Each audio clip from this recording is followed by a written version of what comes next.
Well, welcome back into the studio, everyone. I'm Stacy Hall, as you know, the host of the Lighthouse Path podcast.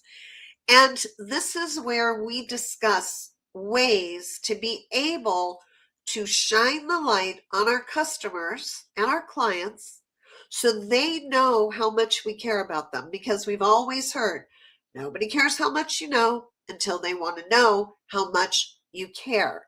And every one of my guests is an expert in many, many ways, but especially at shining the light on their clients and their customers, as evidenced by the long standing relationships they have. And that doesn't happen by accident. And today I'm sharing with you somebody who came into my life. When somebody is so much meant to be in my life, I always forget where I met them originally. And it's true about Deb Drummond. It's like we've known each other for eons. We just reconnected. As soon as we did, I went home. She is a 7-time international business builder of her own companies. She has a lot of experience in building long-standing relationships with clients. She also is the founder of the Women's Channel TV station. Much more than that, she is a best-selling author.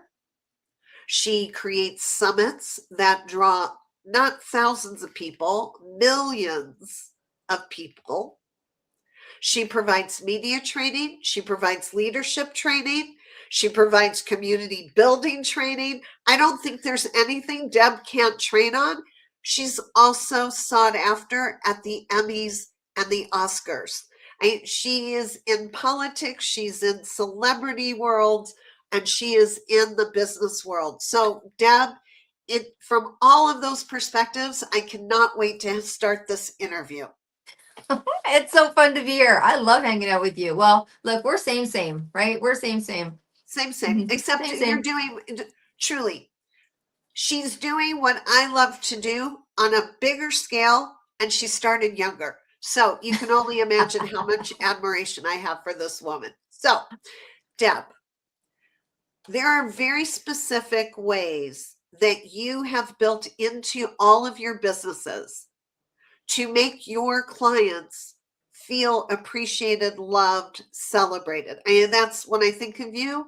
I don't think of you. I think of all the ways that you help your clients shine. So can you share, where did that come from originally? What was your driving force to build all your companies on that principle? You know what? Thank you for asking. That's a great question. Because it lends to thinking that there was something premeditated in relationship to how I've been able to maintain customer bases or client relations or I call them biz ships, Stacy. It's like the friendships that start off as a biz ship that turns into a friendship, kind of like me and you. But I think it comes from a principle that is more within. I was raised with the idea that my door is always open. We were the family and the community where they say they would give your shirt off your back. So I think that the principle on how to treat people in my business wasn't too far off how I was raised to treat family, friends, or neighbors. And that is to serve, and to serve not in a way to sound like, to serve and deplete is just to be kind, like to be kind and to be humble and to be kind. And to, if you have something that can help somebody, whether it's opening the door or if it's a business advice because both of you are in the bathroom of an event and you overhear someone talking, you're like, oh my gosh, I've got someone for you, a contact for you, or hey, try it this way. I think it's that methodology that naturally came with me to building my businesses instead of a skill that I had to learn. So many of us were not raised that way. Mm-hmm. And I will say, to some extent, it was in my family, but not as general as Mm-hmm. I can hear in yours. And I bet that I'm more like the rest of the world than Mm-hmm. maybe yours, right? So where would you say that because you've worked with thousands of entrepreneurs, Yeah. where do you say they miss the boat usually when it comes to being able to shine a light on their clients? What do you usually teach them to get going? So when you say shine your light, and I want to talk a little bit back to the comment about the family and being taught and those kind of things. Um, I think that some of the principles could come from even friends at schools or teachers or people that you admired reading in a book. Or I think a lot of us look at people as to how they live in the world. And even if you weren't raised in a kind environment in relationship to things that were going on, I think if you tap into how you wanted to be treated, even if you weren't treated, that there's some magic in there on how to treat others, treat your customers like your friends. And in terms of shining your light on, when sharing with people, now I mean, Stacy, we're both big cheerleaders of an industry in terms of direct sales and affiliates and those kind of things. And within those companies, there tends to be a lot of where there's leaders teaching leaders that are teaching people that want to be leaders, and there's that passover of information and that passover of gold. I think that when it comes to shining the light on, it's not too difficult to find out because you can ask or you can get a sense of what lights somebody up. What lights somebody up. I had an experience this morning where I was teaching a top performance strategic weekly planning class, and one of the students was there. If you want to call her my client, that's cool. One of my clients was there, and I was asking her, I was like, how's it going with putting your numbers each week of the numbers that you want to hit in your weekly? So we're 3 months in, how is that going? And she said, well, I'm not closing as many sales as I want to. Now I could have said, okay, well, maybe just put a little bit less next week, but I didn't. I said, why don't you share with me what your sales process is and let me see if I can help you with that. Because I had the ability to do that. So I think when you ask a few questions, and when people, they'll tell you where to shine the light. They'll tell you where to shine the light. They'll tell you where what's needed at that moment. And so she's not paying me for sales training this morning, but I was able to say to her, okay, let's do some role play. What are you saying to your people? And to be able to switch some things around for her in an accountability class, which had nothing to do with sales, to give light. So I shone some light on her in that moment to give her value. I think if you take those opportunities to shine value where people need it, even if it's just a little bit and it moves them a little bit further, you will bridge that gap of trust and kindness. It's so beautifully said.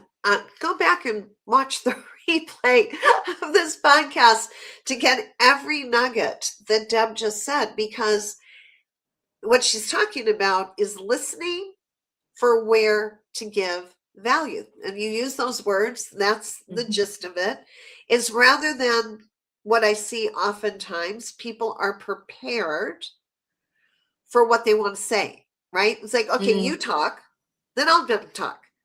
And what I hear from you is, okay, we have a subject, and I'm going to listen, and I'm going to see what else is there, and where else can I give value. I'm going to ask you a question personally. Okay. I'm sure it'll serve everybody. Deb, I happen to know how full your schedule is. Everybody thinks they're busy. I'm saying, if you wanted to compare your schedule to Deb's, don't do it. How she's able to put so much in and not make people feel that she doesn't have time. So here's the question. How do you manage yourself so that what you are focusing on in the moment gets all of your attention? And I know that it's a practice you do. So that also goes into making people feel valued, is because you're managing yourself. So can you share that with us? Sure. Well, I mean, Stacy, I think I have to be very transparent and fair to people that I teach, and I am a top performance strategic planner, and I've been doing that for a couple of decades. And so I have curated that philosophy and that methodology. I mean, that's a lot of about what I teach in relationship to top performance. What really does top performance mean in relationship to what Stacy's talking about, which is my abundant schedule? So first of all, it's how I look at what's coming at me. I use the word get, not got. And people say that, but I actually do it. So I get to answer these emails. I get to, and then I really do something called top performance infrastructure on my own personal life. And what does that mean? That means I really look at what is the critical pieces. When you go into the week, what's those top 3 things that you need to do that week? For me, it's those top 3 things that I need to do that day. These are non-negotiables. These are before I go to bed, I got to book that hotel. I've got to, make sure that that gets out. I've got to, help my son fix the, apparently something's wrong with the car or whatever it is. Like those are the things that rise to the top. I don't let those things take away from the things that absolutely need to get done. So then I take into accordance the amount of hours that I want to play and the amount of hours that I want to do my business. Now I'm very fortunate, and I think Stacy, so are you, that I absolutely love what I do. And if someone gave me a choice to go do pickleball, or which I've not tried yet, so someone can take me or go do some of these things that other people do, they're like, oh, but you're working on Ocean's business, or you're doing this project, or you're speaking at this place. But I want to, like, truly in my heart and soul, I would rather do that than pickleball. Not saying that someone can't take me out for a game. Sure, I don't never played it. But that's because it really fills my heart. But the second thing is really understanding my time, appreciating the time. And I'll tell you, I do on my website, it says it's the moments, not the hours, that will change your business. And that is actually so true. The amount of times I hear people say, oh, I'm going to call them later. And I go, you've got like 8 minutes. You've got 6 minutes. They're like, yeah, but it's going to take longer than that. I go, bet it won't. I bet it won't. And so it's amazing when you start to appreciate the 60 seconds and what can be done in those 60 seconds. The other thing I'm going to say is probably going to tee off a couple of people, but the truth is this whole, needing to focus on one thing and only one thing at a time. And I'm like, if you're taking care of your grandchildren or you're in brain surgery, you're 1000% right. But there's things that you do that do not require all of your brain function. One of them is grocery shopping. One of them is, you know what I mean? There's things that you can do at the same time that are both low level mental attention, and I band those things together. So sure, I'm going to listen to some audio messages when I'm grocery shopping. I'm going to listen to a podcast I wanted to listen to or recording, because I don't need to be fully attentive to all things all the time. So those are some of the things that I do, but I think I get up a little early. I mean, I'm going to tell you a secret. This morning I got up a little early and I was listening to some Peter Frampton and some Sade, and I was answering my emails, listening to music, getting ready for work. I mean, it's fun. Yeah, well, as Deb Yeah. said, we may not look the same, but we are the same in so hmm many ways. And hmm the first is the get to, and I hmm call it the choosing. I don't ever have to do anything, and I don't hmm ever, right? There's hmm no shoulding. It's what do I choose to do? And yes, life is going to come in hmm with some things like you said, the car. Right now, hmm for me in my life, it's my mother getting much older, hmm faster. I hmm don't know what 1 minute to another is. But then the other part that you said is the moments that hmm most people do think they have to have a lot of time. And I love saying, okay, I've got 5 minutes. What can I do with this 5 minutes? Not, I only have 5 minutes. So I'm so thrilled you talked about that, hmm hmm as well as how much pleasure and how much non-pleasure. And I love that you said that work is pleasure for you as well, that it hmm gives you pleasure. So really, all day long, whether you are grocery shopping and listening to something that makes you feel great, or you're teaching a class, it's from pleasure to pleasure to hmm pleasure. And we do know that us feeding ourselves in ways that lift us up allow us that energy to lift other people up. So, Deb, as we start to wrap up, there's a couple of hmm things I'm going to make sure we get in here.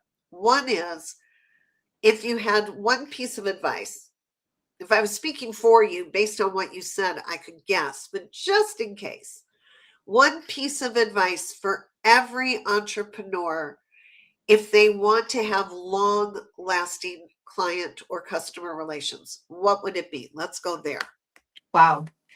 Well, first of all, I wanted to tap in a little bit on the last thing that we talked about, because we did talk about our business being pleasure, but I would say to any entrepreneur out there, pleasure doesn't mean easy. All right. Pleasure doesn't mean easy. I just came back from a very big event with a lot of infrastructure, and it was a lot of work. It was joyful work, but it was work. So pleasure doesn't always necessarily mean easy. In terms of building a long-term relationship with your customers, your clients, what have you, there's a couple of things that are really super important. One is to play the long game. It's to play the long game with your customers and clients. The one and done is there. Sometimes people come to you for purchases, they're making a one-time purchase, but keeping that relationship open and the door open. And you can do that in many different ways. I mean, whether it's birthday cards, whether it's holiday experiences, whether it's recognizing something for themselves, whether it's taking that time to tap in with them and seeing what they're doing on social and making a personal comment, putting in infrastructure. Look, if you asked anyone in my life, if you said to anyone in my life, I'm going to email Deb, they would say the same thing I would say to you. Good luck. You know what I mean? Because people know, drive people to where it is that you play. So I play on text and WhatsApp, but if my customer does email, I do email. If my customer does Instagram, I do Instagram. If my customer communicates on LinkedIn, I take their lead. I do not expect them to mend to mine. But when I'm doing my business in par norm, then I will share where people can find me the most. It's those little pieces of communication and information that's really important. So I'll say to someone like, hey, can you send me an email? I go, do you WhatsApp? They go, yes, I love WhatsApp. I go, me too. Let's go over there.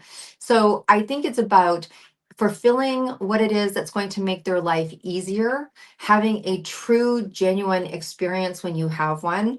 Not every customer is going to be your lifelong friend, and not every lifelong friend becomes your customer. I think there's also a differentiator in there. I've had people in my life for 40 years that have never purchased anything from what I do, and it doesn't matter. I think that it's about seeing beyond the sale. It's really seeing beyond the sale and always keeping the door open and being reciprocal. So when someone invites me to speak on their stage, because they've been on mine, it's don't forget to be reciprocal, right? So yes, I'll go on there, or I'll purchase a product from them. I'll connect them to people that will be purchasers from them. So it's being reciprocal in relationship to people that are spending time, money, and resources with you. Yeah. Well, Yeah. two keywords along with the listening and the kindness: communication, reciprocation. Mm-hmm. And I would say you are definitely a role model for all of that. And I thank you for that, because I'm actually, in the interest of full disclosure, I have been a client of Deb's in a few ways. Mm-hmm. And she's been with me, and we didn't know where it would lead at the beginning. But I love how she makes sure that I'm taken care of, and I do my best to do the same for her. Now, Deb, scrolling across the bottom is your website. Yes. When someone goes there, what are they going to find? Can you be a tour guide for your website, please? Well, I have the kind of website that probably needs a tour guide, because there's a few things on there. If someone is looking to participate in, courses and training, then you can go to, there's a whole page and section on courses and training. If you want to come speak on our stage, there's the whole 262 section that tells you all the different ways that you get to do visibility, whether it's TV or radio or stages, publications, all the different ways that you can play. There's some really beautiful things that I've written around top performance. I just talked a bit about top performance, and we do top performance training. Entrepreneurs and people that have considerable schedules need to have some strategy around what they do day to day, week to week, and we have some really beautiful solutions for that. So there's top performance training, and then I celebrate. There's ways to celebrate. I talk about my son's business on there and my daughter's business, and you get to know us and my opinions on how wealth and health go together, and I share and I highlight people that are actually taking that to heart, that that's a big part of their success. If you are an author and you want more exposure, then you got to come on to Deb's favorite book picks. But if you love books and journals and you want to see what we've produced for you to have, like writing in journals or having a better life, then pop over to our own bookstore and get yourself something. So everything that's there is meant to serve. I would say that that's the theme, is meant to serve, whether you are an entrepreneur or you're someone that's looking to be an entrepreneur. By the way, authors are entrepreneurs. And I would say the most important thing on our website is just drop down to any of the pages and you will see a connect button that literally bypasses my team. I got, I always go, my team always gasps when I say that. But if you want to have a further conversation with me, there's lots of different connect buttons. It'll go right to my email. That one can't go to WhatsApp. And I'm happy to have a conversation with anybody about anything that they see, because I am aware that there is an abundance of things to choose from on our site, and you may want to know what's best for you. And take her at her word. She does respond to. Mm-hmm. I really believe that Deb knows how to stretch time. And if you want to learn how to do that, that would be a really good reason to get into her atmosphere, is what I'm going to call it, her environment, her community. And everybody in that community is, I'm going to say, plays at the top performance level. So what they say is, if you want to up level, you make sure you're hanging out with at least 5 other people who are operating at the level you want to operate at. And so, Deb, you have brought those people together in such a beautiful, easy way. And there's something for everyone at every budget. So go to her website. That's why I keep scrolling across. Deb, final last words. I'll give it to you and then I'll say goodbye to everyone. Oh my goodness. Final last words. Be good to yourself. Be good to yourself. I think that you could take that and that would land for so many different people in so many different ways, but you have to be good to yourself. That is the fuel that we say we need. And however that looks to you, for me, that looks like a lot of music and live concerts. Just be good to yourself. That's it. Great last words. Thank you. Thank you, everyone, for joining us in the studio. Please share these episodes, especially this one. You probably know people who just that last little bit that Deb shared would love to hear permission to be good to yourself. And thank you so much for being a lighthouse, all of you who are watching, because I know you're doing everything you can to shine the light on the clients and customers you were destined to be of service to. So my last words are always, shine on.